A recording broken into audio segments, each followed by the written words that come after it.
see my Mooley impersonation? Really? Okay. Have to get ready for this. You all set? That's it, come on!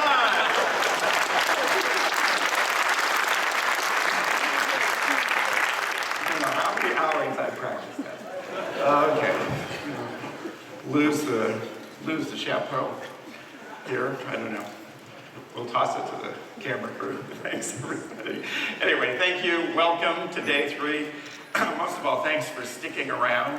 I know for some of you that's not easy to spend the entire 3 days, or for some people even 4 days at IDF. So we're just delighted that you're here. And as Johan said, it's always it's our tradition on day 3 to talk about the future and what we see coming. It could be in the next few years, could be as much as the next 10 years. And in fact, today we'll actually look at developments both here and now and ones that will take the better part of the decade for us to achieve. This day actually has a certain significance, I think, to me, at least, and I think to the industry as well. It was 5 years ago today that I stood on this stage to give the opening keynote. I should note that's probably the first and last time I will give the opening keynote, unless something really untoward happens in Intel. It's usually the CEO thing, and I'm not vying for the CEO position, so have no fear. But it was my privilege 5 years ago today to introduce the Intel Core microarchitecture and to explain the reasons for Intel's move to multi-core architecture. And some of you, maybe more than a few of you, were here for that keynote and remember this slide. I think this was sort of the pivotal slide in the presentation where we talked about slightly slowing down a couple of cores to get a higher overall level of importance. So here we are 5 years later, and I thought this would be a particularly good time to assess the progress and the impact of multi-core and more recently many-core architecture. So that's our mission today, to take a look at where we've been and where we are and where we will be with multi-core and many-core technologies. We've come a very long way in those 5 years. I don't think any of us could have imagined in 2006 that we'd literally be talking about processors with certainly tens and maybe even hundreds of cores. It seems like cores just took off.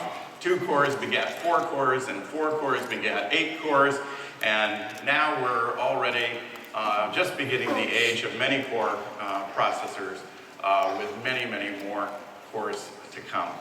Some of these cores are different from one another, right? We're talking about heterogeneous multi-core systems. Some of them use specialized processors, like graphics processors, GPUs, to do certain parts of the workload.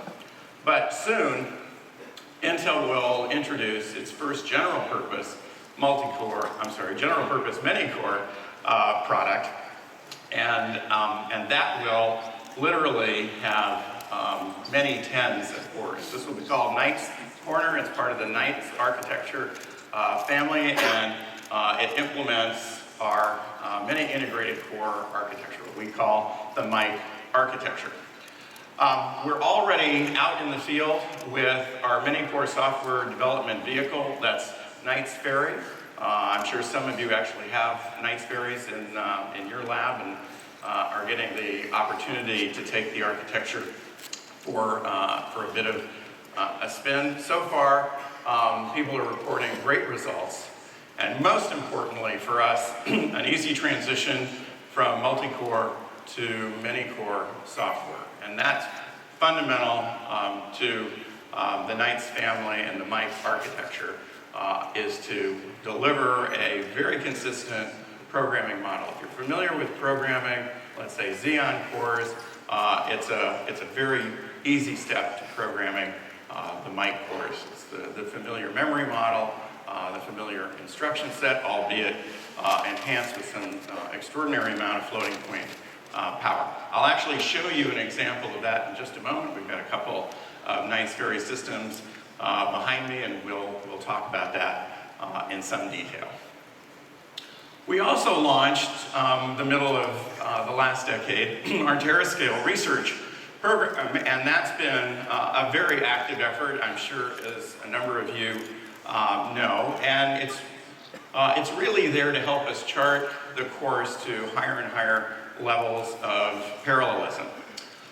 In Intel Labs, we've actually built a few experimental many-core processors. You may remember the 80-core processor, our teraflops processor we showed, I think in about 2007. And more recently, we talked about our 48-core single-chip cloud computer, which was intended to test out some ideas for what a future high core count server processor might look like, targeted at the large-scale IP data centers. We've even built a global research community around the SCC, and that community is called MARC, and there are literally hundreds and hundreds of researchers that are part of that community, and they're all working with the SCC. And we've been busy creating better tools and better methods for programming many-core architecture, and in fact, we'll show you probably the newest one of those today in just a little bit.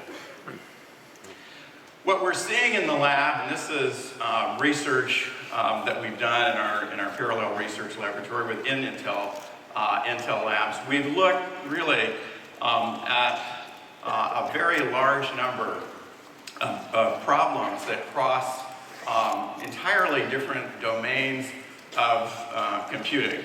Most importantly, we haven't limited applications of the mic architecture to just technical applications, just HPC applications. You'll see all sorts of things on this list, and this list is by no means exhaustive. The reason I chose this graph to show you this morning is to show you the kind of scalability we're seeing from many cores. This has always been one of the big dreads, that we'll program up a few apps and they'll get a speed up of 3 or 4 or maybe 6 or 7, and then the lines will flatten out, and adding more cores won't increase performance at all. In fact, in some cases it may decrease performance. You can actually get speed down if you throw too many cores at a problem. But across this very large range of applications, we're seeing excellent scalability. In fact, I don't think there's anything on this chart that's seeing less than 30x scalability. You can see a number of those lines are close to the linear speed up line as well. So this has been very encouraging and has really given us a lot of confidence that people are going to be able to put this architecture to work and really take performance to newer and higher levels.